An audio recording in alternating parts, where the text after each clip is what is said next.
16 माल 4 kilo sample 4 kilo guarantee है भाई, सोना माल है। बोली शुरू है देखा इस डाले पे 40,000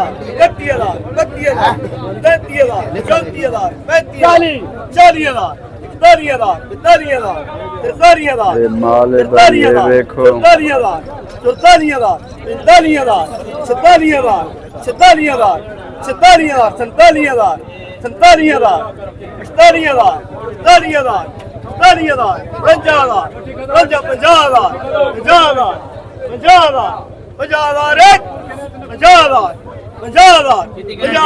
4 किलो 4 किलो 50,000 ना भाई डाला फरोख्त हो गया है। ये देखो जी, वीडियो को लाइक शेयर फॉलो जरूर कर दियो भाई। ओके, अल्लाह हाफिज।